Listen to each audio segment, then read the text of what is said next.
There's something you should know about the wife of the Holy Prophet, Aisha. According to numerous ahadith, the Holy Prophet married Aisha when she was 9 years old and he was in his 50s. But was she really 9? Or was she in fact much older? They will do anything to try to attack Islam and our beloved Prophet. But particularly, the idea of the Holy Prophet as a pedophile is actually something quite modern. That's because a 9-year-old woman would not have been considered a child as she is seen today. The problem is people try to view a 1400-year-old historical context through a modern lens, without recognizing that historically the average life expectancy did not exceed 50 years old. People got married much earlier than they do today, and this was perfectly normal. According to apocryphal accounts, how old was Mary, the mother of Jesus? 12 to 14. In fact, 5 centuries after the Holy Prophet's marriage to Aisha, 33-year-old King John of England married 12-year-old Isabella.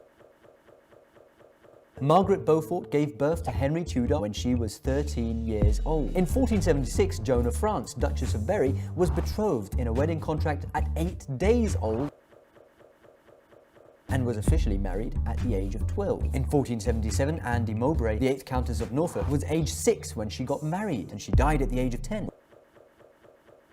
Rukhmabai was married in India to her husband when she was 11, and then the Age of Consent Act in 1891 increased the age of consent for girls in India from 10 to 12.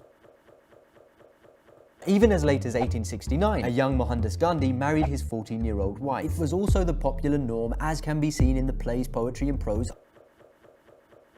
i.e. the media of the time. Like in Romeo and Juliet. Juliet was 13 in a play written only in the 16th century. This was perfectly normal. You don't see people bashing historical leaders and figures of the Far East or the Far West. No, it's all about Islam. Now today, if a woman is 40 years old, she's good to go. She might even live to see 80. But back then, a 40-year-old woman would be a grandmother like, "Hello, I'm 40 years old." The average life expectancy for a male child born in the UK between 1276 and 1300 was 31.3 years. So if you lived to see 30, you'd be like, "Back in my day, we didn't just sit around watching BISKIT videos." You'd be married with kids, maybe even grandkids at tops by 20 to 30 years old. And your wife would have to be significantly younger than you, because women go through menopause and lose their reproductive abilities later on in their lifespan. Today, to be 45 to 65 means to be middle-aged. But back in the Middle Ages, you'd be middle-aged at 20. Things changed over time, and today, the life expectancy globally is around 71 years. It's widely seen that after 18 years old, anyone can get married. But even today, many nations across the globe vary in their age of consent and marriage laws,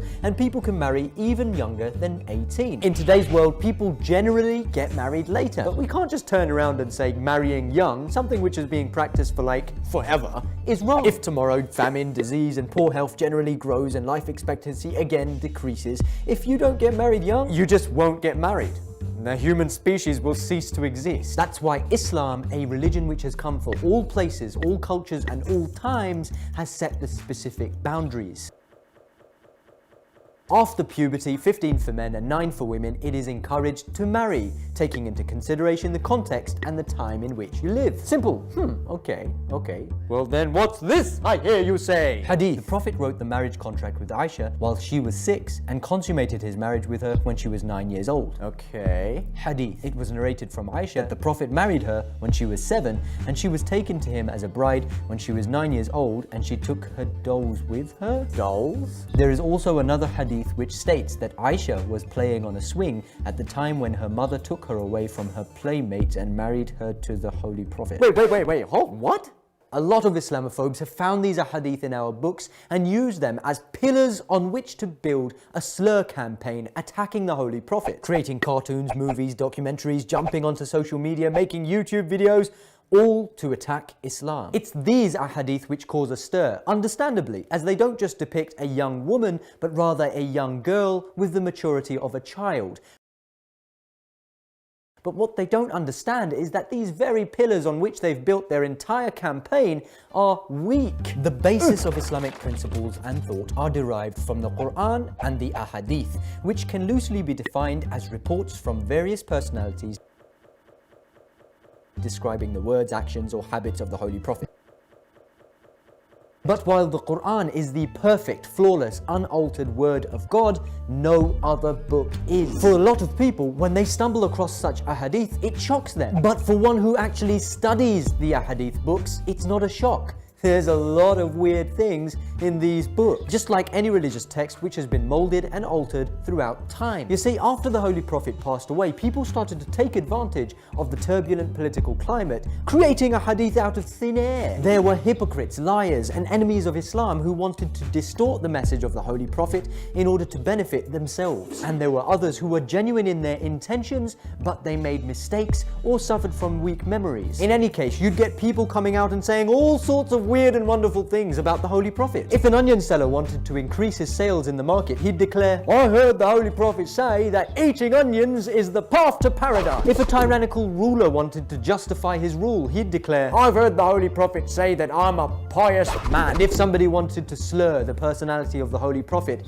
they'd say, "I saw the Holy Prophet committing a sin." And all of these things, hundreds of thousands of ahadith, made their way into the ahadith books. Some of them were truly from the Holy Prophet, and some of them were falsely attributed to him. As a result, books of ahadith, whether Bukhari, Muslim, Kafi, or Bihar al-Anwar, while containing great wisdoms and truths, are also full of falsified, fabricated, and weak ahadith. And so Islamic jurisprudence and scholars derived a methodology to decipher which of the ahadith are true and which of them are false. Firstly, there are many ahadith which contradict the Quran. It is unanimous amongst Muslims that if any hadith contradicts the Quran, such a hadith ought to be totally disregarded, since the Quran is the only perfect divine book. Secondly, if there are many strong ahadith or historical references contradicting a particular hadith, this hadith is considered to be da'if or weak. Thirdly, any given hadith has a chain of narrators. For example, hadith X was reported by person A, who reported from person B, who reported from person C, who heard it from the Holy Prophet. If all the links in the chain are strong, the hadith is considered sahih or correct. But if any link in the chain is weak, for example, if person A, B and C are reliable, but person D, damn it, turns out to be a liar, has a political bias, suffers from insanity or anything else that makes him unreliable, then the hadith is considered as da'if, weak. Many ahadith are in fact da'if. Certified Islamic scholars and mujtahids study these chains in great detail, dedicating their entire lives to the research known as ilm rijal, or the knowledge of personality. Such scholars scour the religious texts for years and years before coming to any conclusions about any given hadith. And then there's the Islamophobe, who in his blissful ignorance Googles a particular hadith about Aisha, the wife of the Holy Prophet, which fits in his agenda of slurring the noble faith of Islam, and waves it in your face saying, "Aha, see, it's right there in your book." Yes, clap clap. The Holy Quran states, "If an evildoer comes to you with a report, look carefully into it, lest you harm a people in ignorance." So how about these ahadith about Aisha? When the Holy Prophet married her, was she really 6 years old? Or is this as reliable as an old wives' tale? Was she really playing with dolls? Or have these depictions of the Holy Prophet just been dolled up? Was she really playing on the swings? Or have the Islamophobes swung for the fences and missed? In fact, there are strong historical and hadith evidences which prove that Aisha was no way this young, and that these ahadith are totally, utterly false. Argument 1. The birth date of Aisha. We know historically that the Holy Prophet married Aisha in the 2nd year of the Hijrah. According to popular historical opinion, Aisha was born 8 years before Hijrah.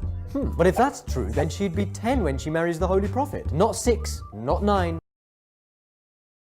Argument 2. The disparity of a hadith concerning Aisha's age. Ibn Hisham wrote in his biography of the Holy Prophet that she may have been 10 years old at the time of consummation. But then Ibn Khalikana as well as Ibn Sa'ad of Baghdad, citing Hisham ibn Urwa, record that she was 9 years old at the marriage and 12 at consummation. Furthermore, there are others like Muhammad Arab Shahi who yet come and say that she was in her late teens. But why is there such disparity? You see, the recording of Aisha's age by Ibn Sa'ad and Bukhari came a couple of centuries after the Holy Prophet passed away, which is why you get so many contradictory reports coming from this way, that way, and all over the place. Now, is this itself reliable? These two arguments already give us reasons to doubt the ahadith that say she was 6 or 9. With all these variations about Aisha's age, we have got to search for more concrete evidence. And by far, the strongest evidence to support that Aisha was much older is argument 3.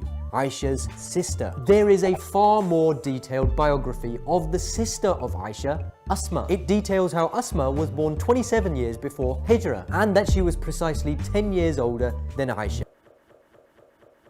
This means that Aisha was 17 in the year of Hijrah. If she got married 2 years after, that would make her 19 when she married the Holy Prophet.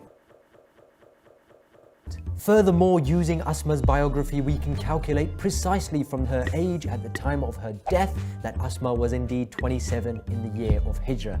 This again confirms that Aisha was in fact in her late teens.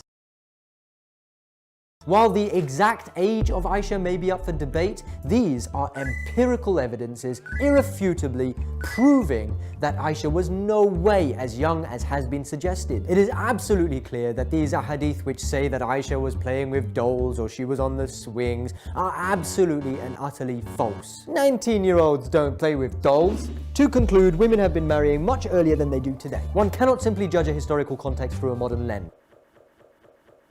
If Islamophobes want to attack the Holy Prophet, they should at least get their facts right. Maybe you should try and study Islam genuinely, maybe even become a mujtahid. But if you don't want to do that, then at least learn these 2 words. Shut up. May Allah bless all of those people who don't have a bias and still have an open mind. Don't forget to share this video. You never know who might see the light.